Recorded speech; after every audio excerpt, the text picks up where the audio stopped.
हम कहते हैं हाँ भारतीय जनता पार्टी की सरकार है, हमने गरीब की जिंदगी बदलने का फैसला किया है और कि हम गर्व से कहते हैं ये भारतीय जनता पार्टी की सरकार है जिसने गरीब को 1 रुपया किलो गेहूं, 1 रुपया किलो चावल और 1 रुपया किलो राशन देने का फैसला किया। कमलनाथ आपने कभी नहीं दिया, न दिग्विजय सिंह जी ने दिया, न कांग्रेस की सरकार ने। प्रधानमंत्री जी ने तो गजब कर दिया, नवंबर तक फ्री में ही दे दिया कि कोरोना की मारी जनता है, ले जाओ फ्री में 5 किलो प्रति व्यक्ति। बात करो गरीब की थाली में भोजन कैसे आएगा। सरकार इसलिए होती है। और मैं कह रहा हूं राम, उस समय भी मैंने कहा था कोई नाम छूट गया हो भैया तो लिखवा लेना, फिर से पर्चियां बना रहे हैं। गरीब बहनों और भाइयों, कोई का नाम अगर छूट गया हो 1 रुपया किलो गेहूं चावल की सूची से तो वो नाम जुड़ेगा। गरीब की थाली खाली नहीं रहेगी, हर एक की थाली में भोजन आएगा। ये भारतीय जनता पार्टी की सरकार है। गरीब को राशन मिल जाए। मैं आया पिछले दिन, कई लोगों का कांग्रेस के लोग मेरी चुनाव आयोग में शिकायत कर रहे हैं कि शिवराज सिंह कह रहा है कि वो गरीब जिनके पास रहने की जमीन नहीं है उनको जमीन का टुकड़ा देगा। तो क्या कहूं भैया, नहीं दूंगा? अरे दूंगा। तुम्हें जनता का दर्द ही नहीं पता। वही मैंने आज नहीं कहा, जब मैं पिछले समय आया था, जब चुनाव की घोषणा नहीं हुई थी, तब भी मैंने कहा था ये तो पहले की घोषणा है। देखिए, जब मैं जनता के दर्द देखता हूं, मैंने देखा कई जगह गरीब भाई बहन मुझे मिले और मुझे कहा कि मामा एक घर में रह रहे हैं कई परिवार। मैंने कहा कई परिवार कैसे रह रहे हैं? अरे बोले हमारे पिताजी के 4 बच्चे हो गए, चारों की बहुएं आ गई, उनके बच्चे हो गए, अब उनकी शादी होने वाली और घर एक ही है, तो रहेंगे कैसे मामा ये तो बता दो। मेरे बहनों और भाइयों, इतना हक तो है गरीब को कि रहने की जमीन तो उसके पास हो। बताओ है कि नहीं इतना हक गरीब को? बोल के बताओ है कि नहीं? हर एक को इतनी जमीन तो चाहिए। और इसलिए अगर मैंने ये फैसला किया कि मध्य प्रदेश की धरती पर ऐसे परिवार मतलब परिवार का मतलब पति पत्नी और उसके बच्चे जिनके पास रहने की जमीन का टुकड़ा भी नहीं है और एक घर में कई परिवार रह रहे हैं, तो वहां बाप तो रहेगा, माँ भी रहेगी, लेकिन और 4-5 परिवार 6 परिवार हो गए तो उनको जमीन का टुकड़ा देके, रहने की जमीन का टुकड़ा पट्टा देके ये मामा मालिक बनाएगा, चाहे कुछ भी हो जाए। बोलो बनना चाहिए कि नहीं बनना चाहिए?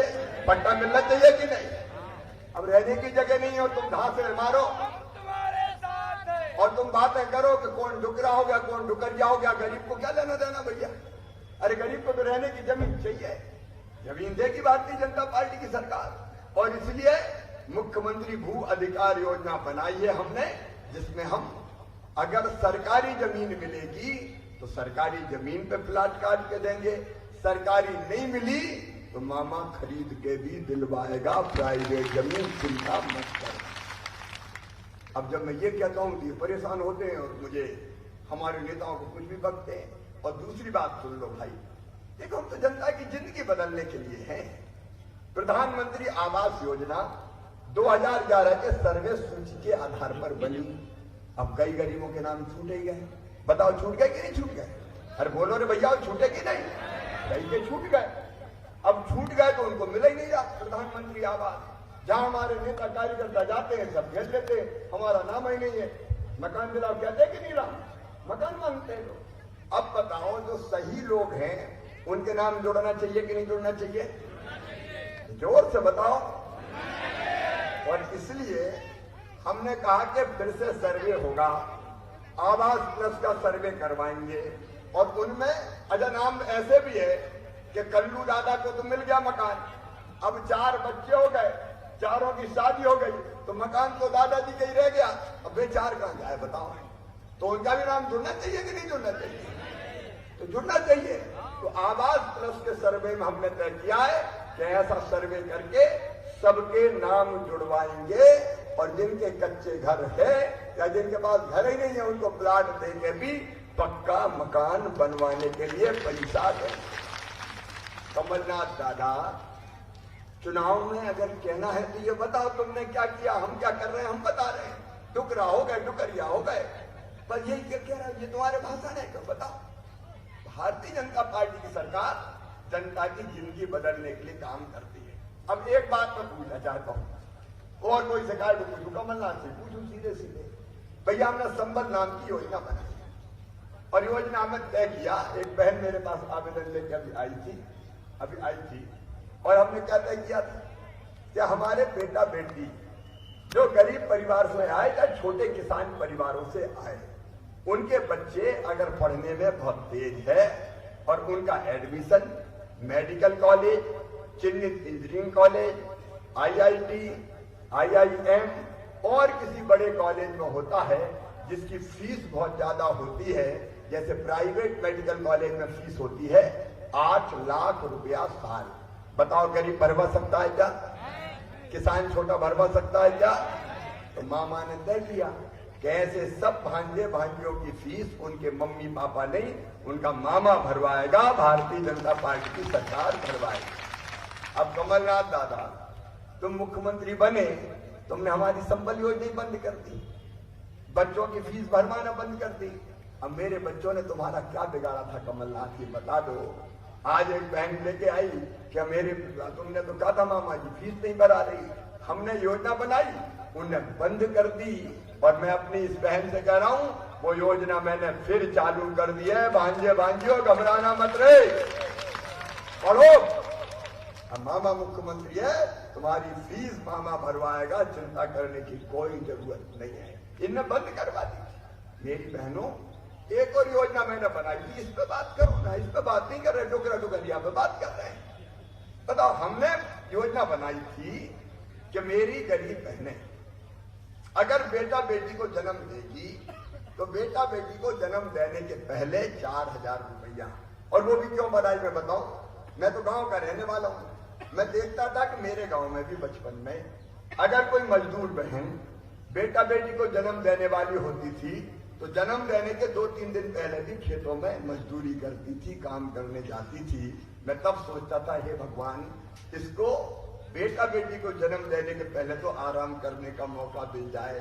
मैं मुख्यमंत्री बना, मैंने योजना बना दी कि ऐसी गरीब बहन को बेटा बेटी के जन्म देने के पहले 4000 रुपया, ताकि वो घर पे रह के आराम कर सके, और जन्म देने के बाद 12000 रुपया, ताकि लड़ुआ भी बन जाए गरीब बहना के घर, और उसको पोषण आहार भी मिल जाए, ताकि बच्चों को दूध भी ठीक से मिल जाए। ये योजना हमने बनाई थी 16000 रुपया की। कमलनाथ दादा क्यों तुमने मेरी गरीब बहनों के मुंह से लड़ुआ छीन लिया? वो 16000 रुपये ही बंद कर दिए कमलनाथ। लेकिन मेरी बहनों अब हमने फिर तय किया है कि जन्म देने के पहले 2 बच्चों तक, जन्म देने के पहले और जन्म देने के बाद ये 4000 और 12000 रुपया, 16000 रुपया गरीब बहना को भी दिया जाएगा। उनने लड्डू छीन लिया, हम फिर से अपनी बहन के लिए ले आए। इस पे बात करो दादा कमलनाथ, डुकरिया पे काय की बात कर रही है तो बताओ।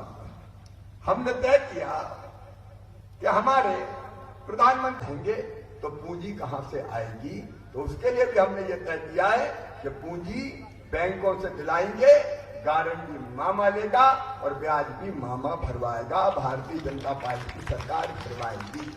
सरकारी भर्तियों में अभी हमने 30,000 भर्ती शिक्षकों की कर दी, 8000 स्वास्थ्य कर्मियों की कर दी, और 1 साल में मेरे युवा बेटे बेटियों 1 लाख भर्ती होने वाली है, ताकि हमारे बच्चों को हम सरकारी नौकरियों में भी भर्ती कर सकें। रोजगार के वो अभियान अलग से और प्राइवेट सेक्टर में रोजगार अलग से।